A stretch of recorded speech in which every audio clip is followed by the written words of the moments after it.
nascer, morrer, renascer ainda e progredir continuamente. Tal é a lei.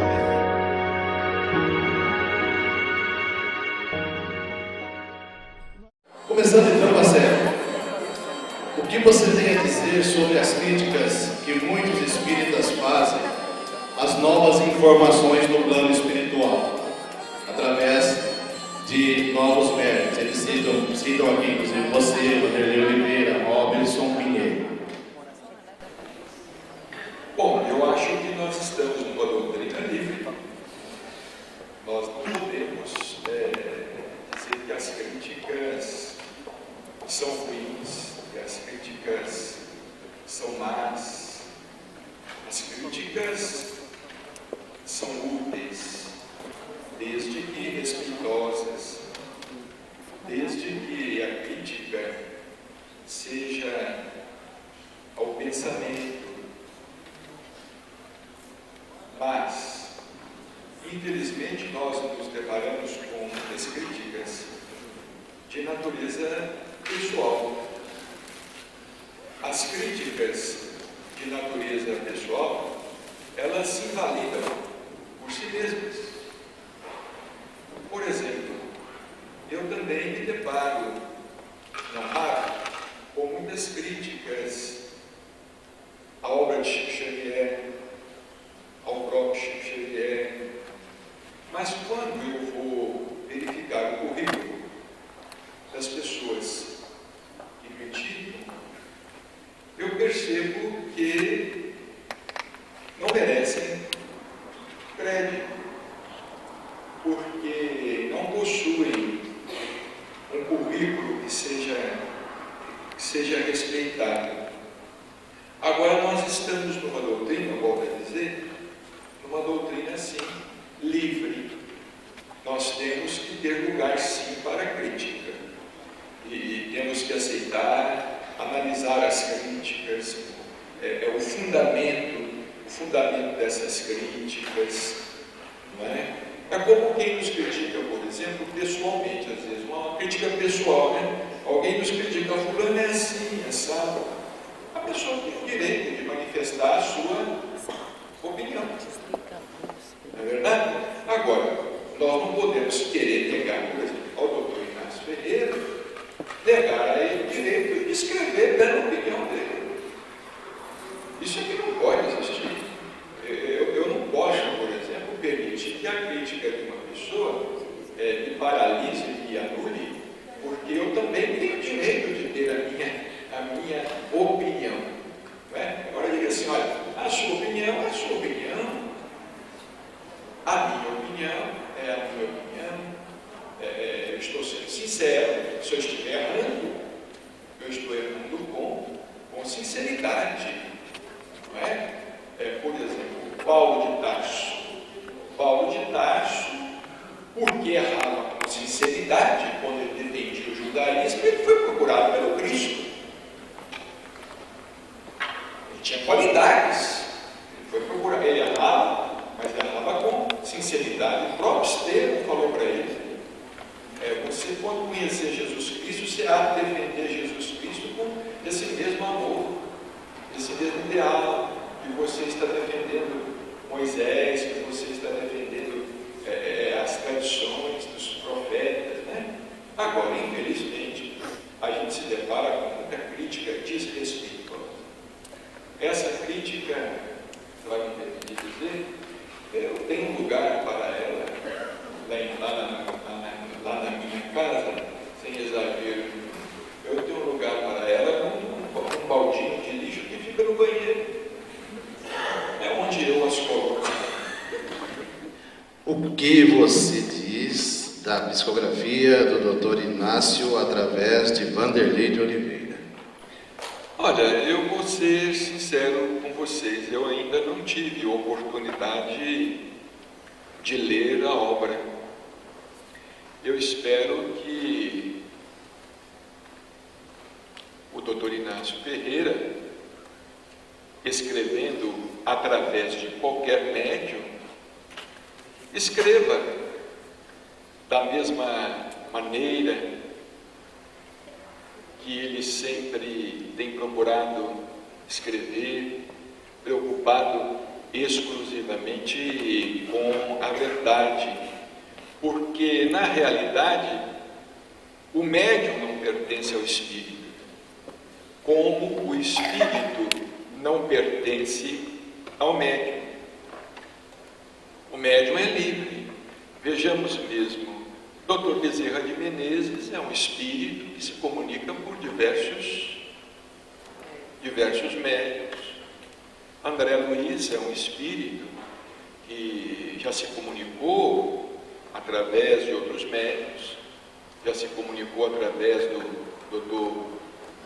Valdo Vieira, quando ele militava nas hostes da doutrina espírita, se comunica atualmente através de um médium muito respeitável da cidade de Iutaba, Dr. Antônio Baduí Filho. Agora, da obra em si, da obra em questão, eu nada posso dizer, porque sinceramente ainda não tive oportunidade de ler, o que farei assim que for possível. Sobre o tema mediunidade, qual a sua opinião sobre as reuniões em que são atendidas pessoas para cirurgia mediúnica? Por favor, repita a pergunta. Sobre o tema mediunidade, qual a sua opinião sobre as reuniões em que são atendidas pessoas para cirurgia mediúnica? Olha, eu acho que essas reuniões, desde que bem conduzidas, equilibradas, bem orientadas, desde que não entre nenhum outro tipo de interesse, essas reuniões são reuniões úteis. Mas eu me lembro de Chico Xavier falar para nós lá em Uberaba que nessa questão de cirurgia mediúnica não há necessidade de instrumento cortante, porque os espíritos operam através das mãos do médium, né? Não há necessidade de utilizar instrumento cortante. Agora, eu me permito fazer uma observação. Nós damos muito valor a essas reuniões de cirurgia mediúnica e nos esquecemos que nos passes espíritas, nos centros, verdadeiras cirurgias são feitas durante a transmissão do passe. E ninguém dá valor. Não é? A pessoa acha que tomar um passe é tomar um passezinho, que aquele passe não valeu nada. Não é? Ou que a pessoa às vezes quer tomar um passe, aquele médio é mais forte, mais potente. A questão não é do seu merecimento. Se você merecer, você recebe de qualquer um aí na rua. Se você não merecer, um santo pode botar a mão na sua cabeça que não vai acontecer nada. Não vai acontecer nada. Agora, eu, por exemplo, eu dou muito valor ao passe espírita, porque são reuniões de cura no centro espírita. Naquele momento, os espíritos atuam. Por exemplo, eles atuam. Eu participei durante muitos anos, eu não sei se vocês, me permite uma resposta mais longa, eu não sei se vocês chegaram a conhecer uma médium lá de Uberaba chamada Antusa Ferreira Martins. Uma médium anônima, porque, infelizmente, até a própria imprensa espírita é direcionada para o trabalho de alguns médiuns. Até a própria imprensa espírita parece comprada. É comprada. A imprensa espírita é dentilhona. Esta que é a verdade. Uma médium dessa, como Antusa Ferreira Martins, eu trabalhei com ela 2 anos e meio. Para vocês terem uma ideia, Antusa, ela era muda e ela era também surda. Ela era baixinha assim. Ela devia ter 1,5 metros. Até ela falava que queria casar comigo. Mas a diferença de idade era muito grande. Ela era desse tamanho, a Antusa ficou surda e ficou muda porque ela teve uma meningite quando criança e foi levada lá em Sacramento, foi curada por Eurico Barçanufo. Vocês viram que ela é bem mais velha do que eu. Mas ela ficou com sequelas da meningite. Ela ficou muda e ficou surda. Antusa era uma médium extraordinária. Antusa desencarnou com mais de 80 anos de idade. Olha, o Chico Xavier, a respeito dela, o Chico dizia assim, não precisa falar mais nada, ele falava assim: Antusa traz o remédio nas mãos. Precisa falar mais alguma coisa? Antusa traz o remédio nas mãos. Olha, ela enxergava os espíritos, ela ouvia os espíritos, ela saía do corpo, ela olhava para você, ela tinha raio-x, ela via o seu corpo por dentro. Ela descrevia os seus órgãos, os órgãos que estavam doentes, tinham problema, tudo. Eu trabalhei com ela 2 anos e meio no passe lá, na casinha dela. Ela dava passe no fundo da casa dela, numa casa de tábua, uma casinha de tábua, o chão era de terra batida. A mesa, os pés da mesa ficavam fincados na terra. Era uma casinha caindo, e ali nós recebíamos uma verdadeira multidão, às terças e às quintas, para dar passe. Eram umas 300 pessoas. Era ela e mais uns 4, 5 médicos que ajudavam ela. Eu era um deles. Eu ainda era estudante de odontologia, ajudava. Eu vi Antusa transmitir passe lá, que curava câncer, curava obsessão, que curava problema de coração, problema cardíaco. Os espíritos naquele momento atuavam, faziam as coisas. Agora, hoje em dia, primeiro, os médiuns passistas precisavam valorizar mais a mediunidade passista. Os médiuns passistas, os próprios médiuns passistas, a gente pergunta assim: você tem mediunidade? Fala assim: não, eu só dou passe. O médium responde desse jeito: você tem mediunidade? Não, eu só dou passe, a minha mediunidade é fraquinha. É uma biotômica. Então a questão é o seguinte: o médium precisa valorizar a mediunidade passista. A imposição das mãos é uma prática que o Cristo ensinou.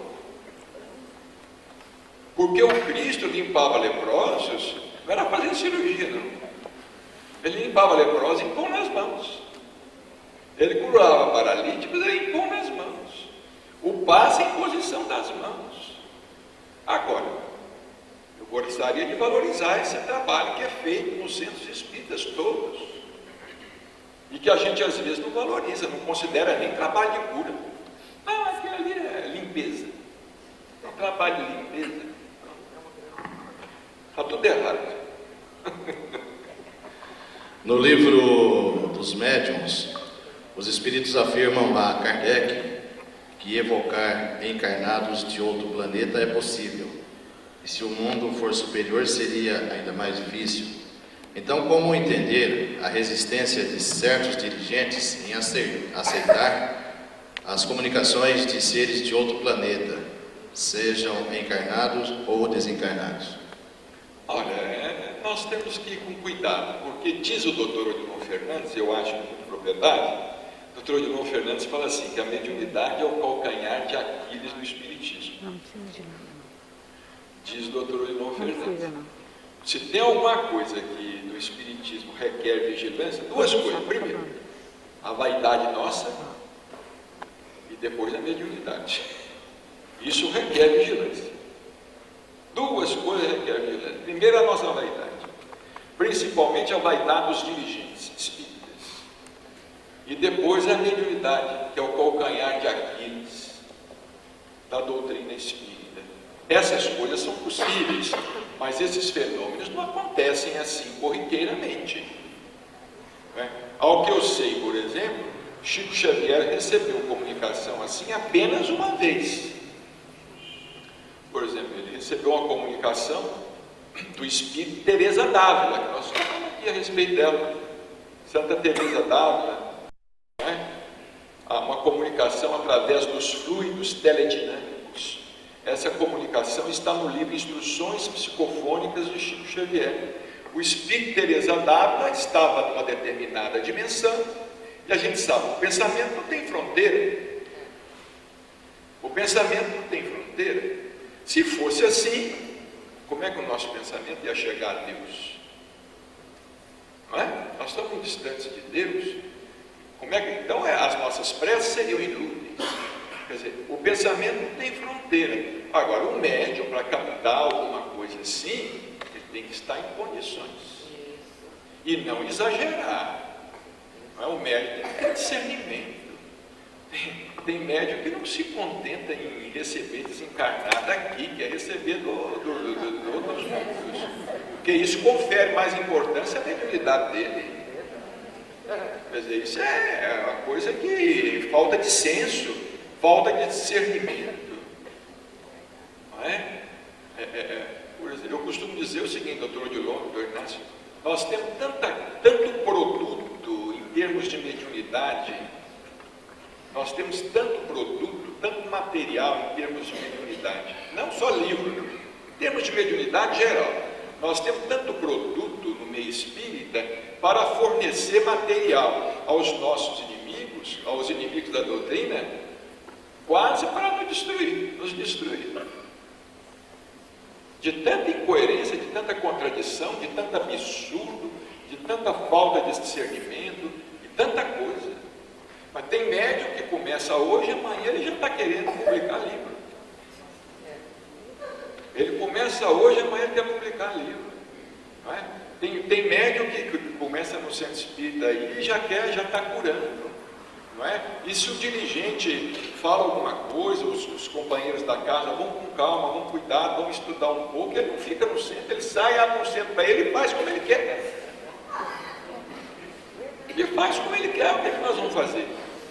Só que eu aprendi uma coisa, viu gente? Quem não tiver estrutura espiritual é igualzinho fogo de palha. Queima 1 ano, queima 2 anos, mas depois não vira nada. Acaba, desiste, larga a mão. Não vamos abrir espaços para réplica, mas aqui, só essa aqui, então, no caso, né? Porque está bem recente, viu, Marcelo? Revendo aqui a pergunta na questão do Vanderlei Inácio Ferreira, você não acha que está faltando ética? Por que não vi Chico Xavier fazer isto? Pedindo para você comentar sobre isso. Olha, faltaria ética se eu aqui emitisse qualquer opinião. Não me cabe, na condição de médium, falar a respeito do trabalho de outro médium. Me cabe cumprir com o meu dever. Agora, separar o joio do trigo não é tarefa minha enquanto médium, é tarefa das pessoas. Não posso falar nada.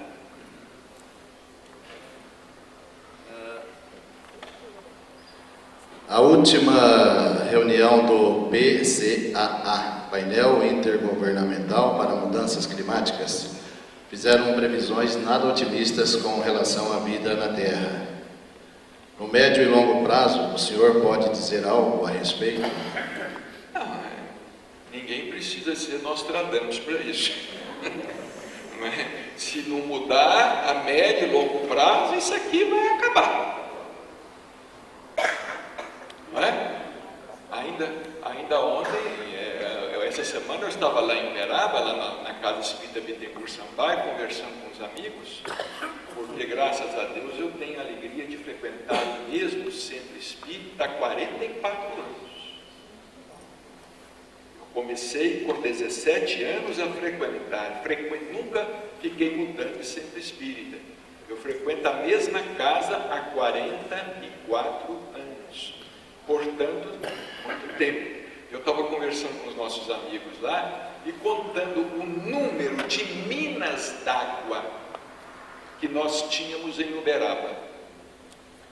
Minas d'água maravilhosas que saíam tufos de água assim, ó. Aquela água cristalina. Hoje não tem quase nenhum. Os córregos cortavam a cidade. Uberaba, o nome Uberaba em Tupi-Guarani quer dizer águas claras e cristalinas. Em Tupi-Guarani é o que significa águas claras e cristalinas. Hoje não tem nem clara, nem cristalina, porque praticamente não tem. Então, se nós não tomarmos realmente atitude, não é preciso ser profeta, nem nada, para saber, olha aí como é que está o desmatamento da Amazônia, como é que estão as coisas, como é que o clima está mudando. Aqui o sistema Cantareira aqui está seco, faltando água. Como é que vai ser? Agora isso é no mundo todo, não é só aqui. Que a Europa hoje está muito preocupada, mas a Europa destruiu lá. Eles destruíram lá. Esta que é a verdade, né? Hoje eles são muito civilizados, mas nem sempre foram. Eles falam que nós somos do terceiro mundo, que nós somos isso, que nós somos aquilo, mas antes da gente existir, eles já estavam aprontando por lá. Não é? Então não venham dar lição de moral aqui não é? Não venham na Copa do Mundo dar lição de moral aqui não, porque quem precisa de lição de moral é eles, porque eles acabaram com muita coisa. Agora eles estão falando, o Brasil está fazendo isso, fazendo aquilo. Realmente está fazendo isso, fazendo aquilo. Agora, mas não é só aqui, no mundo todo isso infelizmente está assim. Nós precisamos mudar essas coisas. Eu acho que já está havendo um movimento de conscientização nas escolas. Antes não se falava em ecologia tanto, antes não se falava em preservação ambiental, cuidados com a natureza, essa coisa toda. Mas, por exemplo, lá em Uberaba, eu passo numa avenida sempre, não é? Eu já não sei quantas vezes a prefeitura já mandou plantar árvores naquelas avenidas. Os vândalos que arrebentam tudo, quebram tudo. Já plantaram não sei quantas árvores. Tem uma avenida longa lá que tem um coqueiro sobrevivente. Lá no meio é um coqueiro sobrevivente, o resto acabou tudo. Quer dizer, tem que ser um trabalho de base. O nosso problema é de educação. Problema. Por isso que Chico falou que Emmanuel ia reencarnar, perguntaram, ele vai ser médium, vai ser espírita? Ele falou, não. Ele não falou que ia ser médium nem ser espírita. Ele falou, Emmanuel vai reencarnar e vai atuar no setor da educação. Da educação. Talvez mais tarde ele vá para o Senado. Talvez mais tarde ele vá para o Senado. Como diz o doutor Inácio. O doutor Inácio fala assim, chega de santos na religião. Nós estamos precisando de santos na educação, santos na economia, santos na saúde, principalmente santos na política. Quem sabe alguém aqui se candidata a ser médium na política, não é? Vai incorporar lá um espírito bom no Congresso, no Senado. Você vai incorporar. Não está precisando de gente para incorporar no centro espírita, não, tem demais. Tem gente que incorpora o Espírito Santo em outro lugar, porque a coisa está feia. O que você acha da apometria, está entre parênteses aqui, na sua utilidade? Eu acho o seguinte, tudo que ajuda não atrapalha. Tudo que ajuda não atrapalha. Eu acho a apometria uma ciência séria, acho que existe fundamento, mas acho também o seguinte, trata-se de uma técnica que, para se colocar em prática e funcionar, os elementos que pertencem ao grupo precisam ser elementos disciplinados, integrados, estudiosos, compromissados. Nós não estamos conseguindo disciplina nem na reunião de obsessão simples do arroz com feijão. Nós não estamos conseguindo fazer nem o arroz com feijão direito. Eu acho que aqueles que têm afinidade com a apometria devem seguir adiante. Quem é por nós não é contra nós. É um trabalho sério, pode ter resultados, mas a dificuldade está em colocar em execução. Depois de muito Kardec, né? É claro, depois de muito Kardec. Dificuldade está em colocar aquilo em execução. Porque a gente faz uma reunião mediúnica, por exemplo, os médios não têm compromisso. Lá em Uberaba nós temos uma dificuldade danada com os médios que vivem faltando. Doente, não sei o quê, já foi aniversário do meu primo, do meu sobrinho, Pô, meu cunhado apareceu lá, não sei o que e tal, e coisa. Tive uma dor de cabeça na última hora, uma indisposição. A hora que eu ia sair, virei o pé. Uma dificuldade. Como é que vai funcionar um trem desse? Que é muito mais complexo. A apometria é uma técnica muito mais complexa. O que você tem a dizer da hereditariedade na mediunidade? Hereditariedade? Bom, eu tenho a dizer o seguinte, que sobre a hereditariedade existem os ascendentes espirituais. Allan Kardec fala a respeito disso em O Livro dos Espíritos, semelhanças físicas e morais. Espíritos afins, eles se atraem, eles formam grupos, eles formam famílias. E esses espíritos afins, evidentemente, eles podem reencarnar juntos. O que nos dá a impressão de hereditariedade, do ponto de vista biológico, não é? É uma questão de ascendência espiritual. Por isso que às vezes numa família, nós temos ali alguns médiuns, né? Aqui no Brasil, por exemplo, a gente cita como exemplo a família Gasparetto, não é? Dona Zíbia Gasparetto, médium, o Luiz Gasparetto era médium espírita, hoje é médium, mas diz que não é mais espírita. Tem o irmão dele, o Irineu, também médium. Quer dizer, é um grupo, certamente esse grupo veio com esse compromisso, reencarnou, não é? Mas a hereditariedade é uma consequência da ascendência espiritual, não é? A matéria não organiza, diz André Luiz, ela é organizada. É o que eu tenho a dizer. Gostaria que o senhor comentasse sobre o assistencialismo nos centros espíritas. Olha, eu não vejo assistencialismo nos centros espíritas. Sinceramente, aliás, eu tenho até ojeriza essa palavra assistencialismo. Essa palavra assistencialismo surgiu para desmoralizar a caridade. Nós não temos assistencialismo no centro espírita. O que nós temos nos centros espíritas é caridade. E a palavra caridade, no grego, significa obrigação. É o significado da palavra caridade, é dever, obrigação, dever moral, obrigação. Nós não temos assistencialismo e, na verdade, nem temos caridade no sentido pejorativo, porque, infelizmente, não tem uma palavra que tenha sido prostituída mais do que a palavra caridade. Eles têm enxovalhado a palavra caridade. Que a caridade não dá cidadania, que a caridade não sei o quê, e que a caridade é assistencialismo, e que a caridade deixa a pessoa na condição de coitadinho, e que a caridade é isto, e que a caridade é aquilo. Eu vou contar uma história para vocês.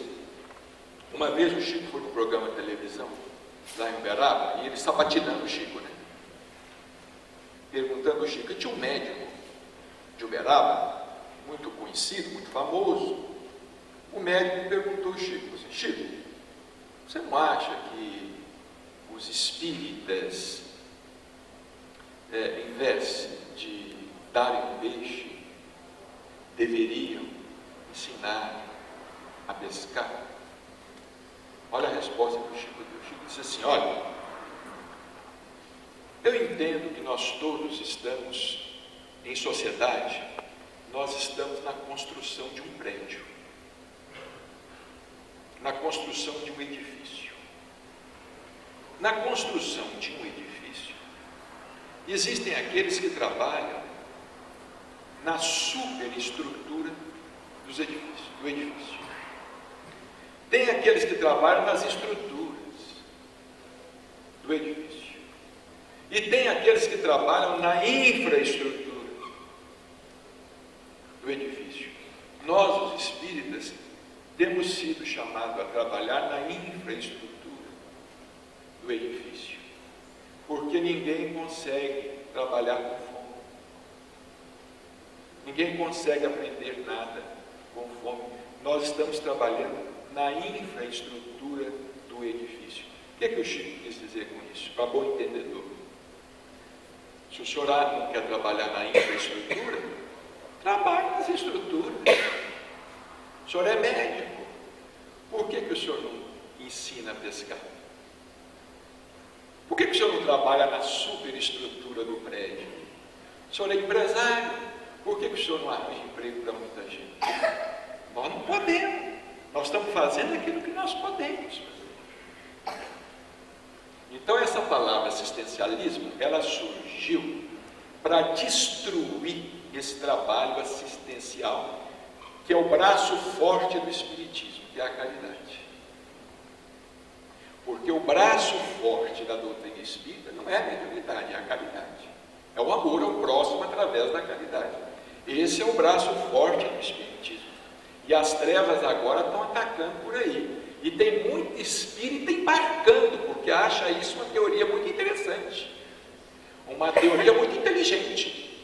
Olha, realmente, nós não devemos dar sopa para ninguém, então vamos acabar com a sopa no centro.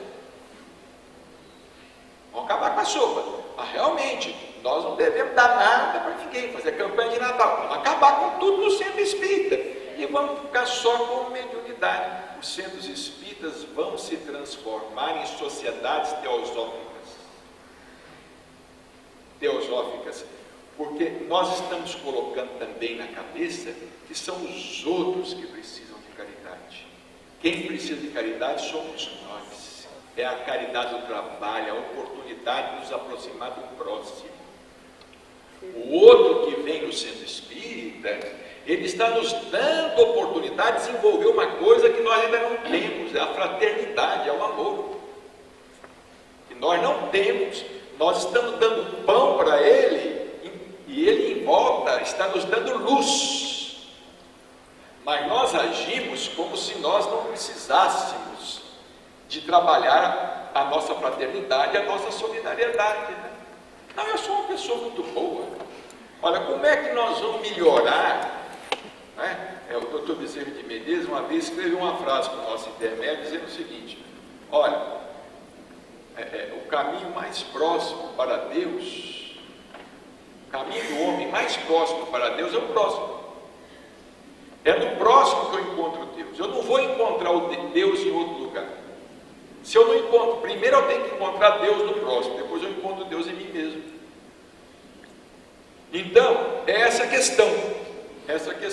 Essa palavra assistencialismo, nós devemos devolvê-la à origem. Isso não existe no Espiritismo. O que existe no Espiritismo é serviço de caridade, que significa obrigação, dever. Por que eles não falam que o governo também faz assistencialismo quando abre uma creche? Por que eles não falam que o governo também está fazendo assistencialismo quando distribui cestas básicas, Bolsa Família, Bolsa não sei o quê, Bolsa isso, Bolsa aquilo? Ué, quer dizer que é só os espíritas que fazem assistencialismo, os outros não fazem nada? Isso é para destruir a gente. O que você acha do homossexualismo dentro da doutrina espírita? Uma vez que muitos procuram a doutrina para serem acolhidos e muitas vezes sofrem com preconceito. Não acho nada. Eu não acho nada. O que eu acho do homossexualismo dentro do Espiritismo? Por exemplo, o que vocês acham do heterossexual adúltero dentro do Espiritismo? Está assim. Hein? O que vocês acham?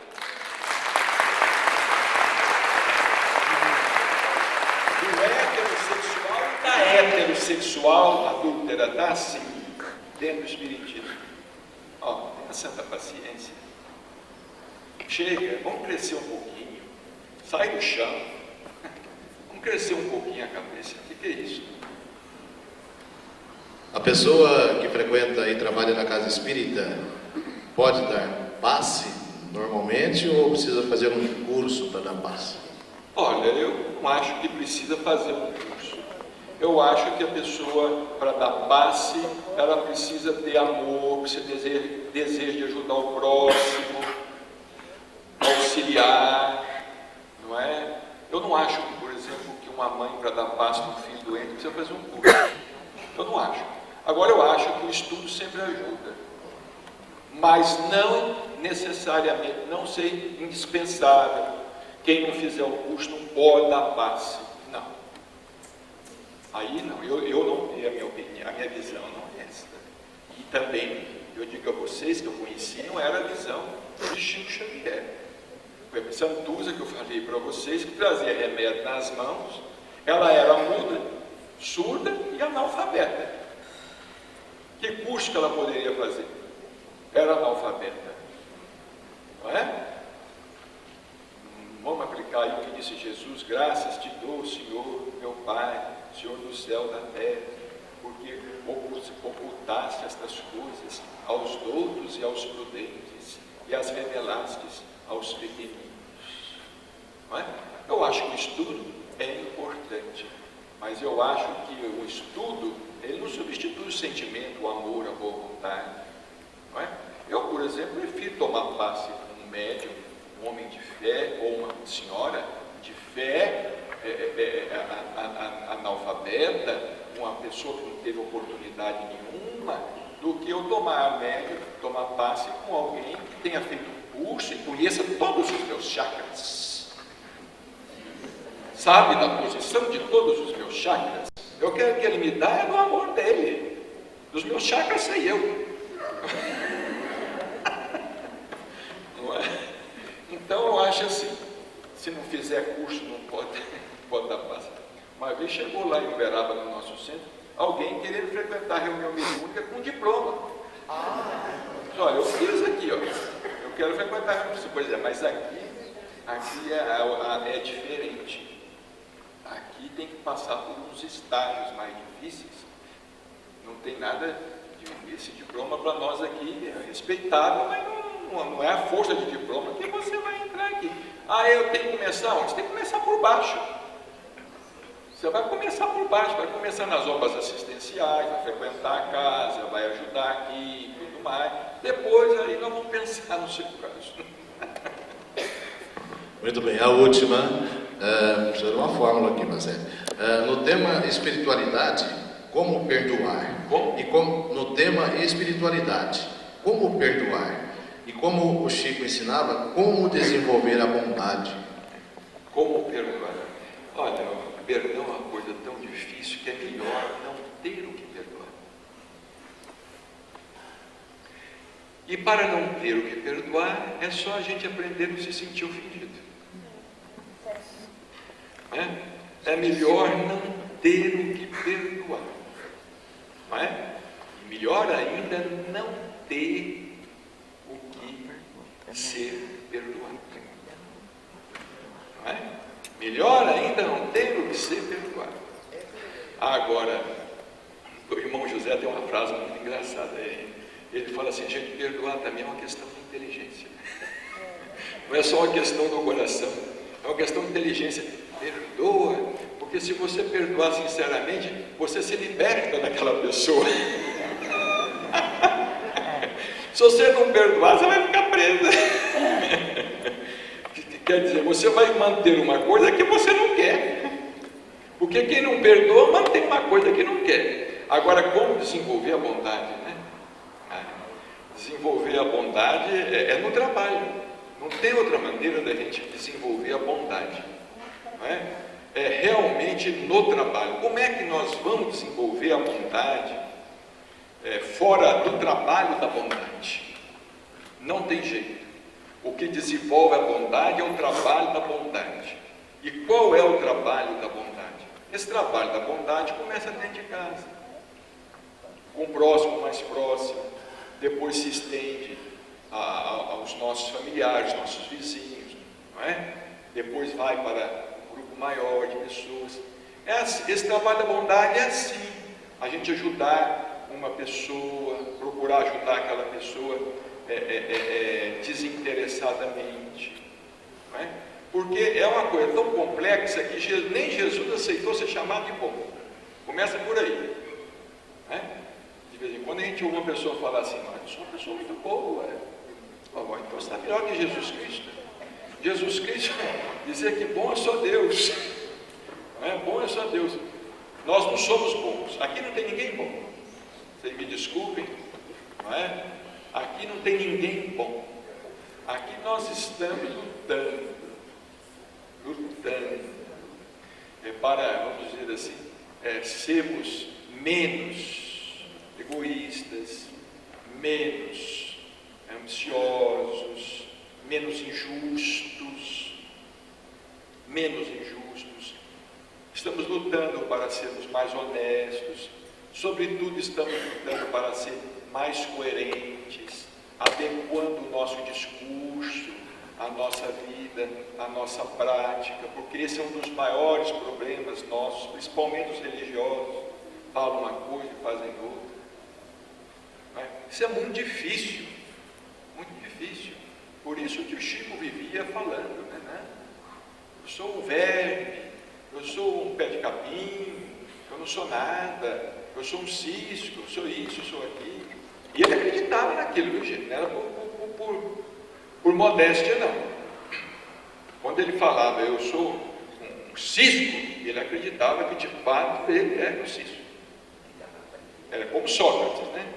Só sei que nada sei. Sócrates falava, só sei que nada. E não sabe mesmo. Porque a pessoa, quanto mais sabe, mais ela fica sabendo da sabedoria divina, que é infinita. E aí ela conclui pela sua ignorância. Ela conclui pela sua própria ignorância. O que eu sou? Não sou nada. Não é? Um grãozinho um átomozinho pensante que nós somos aqui sobre a Terra. Não é? Mais nada. Então, desenvolver a bondade é no trabalho da bondade. E esse trabalho a gente tem que procurar voluntariamente. Não é esperar ser convidado para ele, não. A gente procurar voluntariamente esse trabalho, fazer esse trabalho, ter pena de alguém, né? Ajudar uma pessoa ou outra, socorrer, nem que seja com pouco, não é? Encaminhar uma criança, uma escola, pagar uma consulta médica para alguém, isso é importante. Comprar os remédios para uma pessoa, não é? Arrumar um emprego para um pai de família. Isso é uma coisa importante. Manter o emprego de alguém, quer dizer, não mandar dispensar empregado, mandar embora, né? Manter o emprego daquele pai de família, porque não tem coisa mais triste do que a pessoa desempregada, né? É difícil um pai de família desempregado. Isso tudo é a bondade. É assim que a gente deve fazer. E fazendo assim, nós vamos desenvolver a nossa espiritualidade. E amanhã ou depois, nós vamos ter faculdades psíquicas, porque nós vamos melhorar a nossa sintonia, vamos entrar numa faixa superior de pensamento e vamos comungar com outros pensamentos. Outros pensamentos encarnados, outros pensamentos desencarnados. Né? Porque o pensamento nunca está encarnado, ele está sempre desencarnado. Se tem uma coisa que não encarna, é o pensamento. Então, é isso que nós tínhamos a dizer. Só nos resta então ouvir as suas mensagens de despedida ao público aqui presente, Marcelo. Bom, eu gostaria de agradecer e dizer a vocês o seguinte, que nós aqui estamos trazendo a nossa visão, a nossa experiência, resultado dos nossos estudos, né, nossa vivência, muita coisa que nós tivemos oportunidade de ouvir ali ao lado do nosso querido Chico, longe de nós aqui a intenção de impor a nossa maneira de pensar a quem quer que seja. Nós estamos aqui apenas expondo aquilo que nós imaginamos, mas como nós falamos no programa de televisão, né? Eu prefiro ser uma metamorfose ambulante, né? Do que ter aquela velha opinião formada sobre tudo, né? Pode ser que muita coisa amanhã em mim mude, pode ser, eu quero me dar esse direito de mudar, pode ser que amanhã eu até amplie mais o que eu penso, posso ampliar o que eu penso, não é? Agora nós estamos vivendo num mundo em que a gente nem pode mudar para melhor, porque as pessoas nos censuram. Olha lá o fulano, ele era assim, olha lá. Agora ele está pensando de outra maneira. Olha, graças a Deus. Não é? Já imaginou eu ter que nascer pensando de um jeito e morrer pensando daquele jeito? É sinal que eu não evolui nada. Não é? Sinal que eu não evolui nada. Quero nascer pensando de um jeito, desencarnar pensando de outro, claro, mas de outro mais abrangente, para mim mais rico, mas isso é que é mudar todo dia. Não é? É como escreveu Emmanuel pelo Chico, tudo muda, menos a lei da mudança. Tudo muda, menos a lei da mudança. Aquele que fala assim, eu nunca vou mudar, meus pêsames. Se ele está morto, pode ser enterrado. Meu peso. Então, o Formiga escreveu uma trovinha para o nosso intermédio, há pouco tempo. Como é que ele falou, gente? A ideia cristalizada no mal, a ideia cristalizada no mal de seus erros crassos, de seus erros clássicos,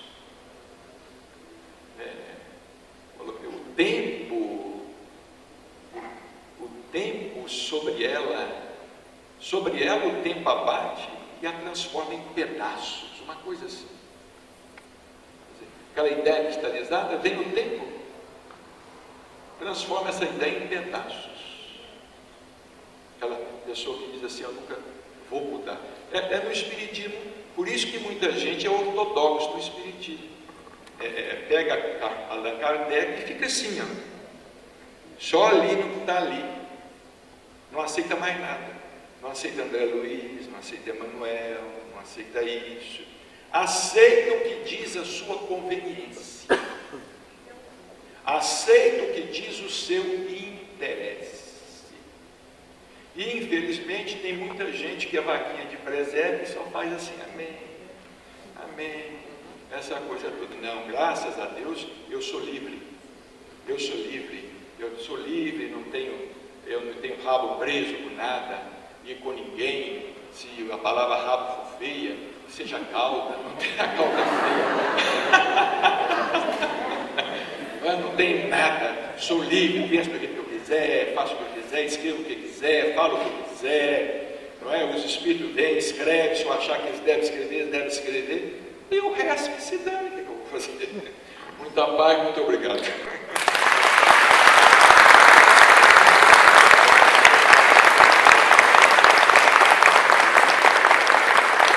Obrigado, Carlos Marcelo. Veio liberado, conviveu tantos anos com o Chico Xavier.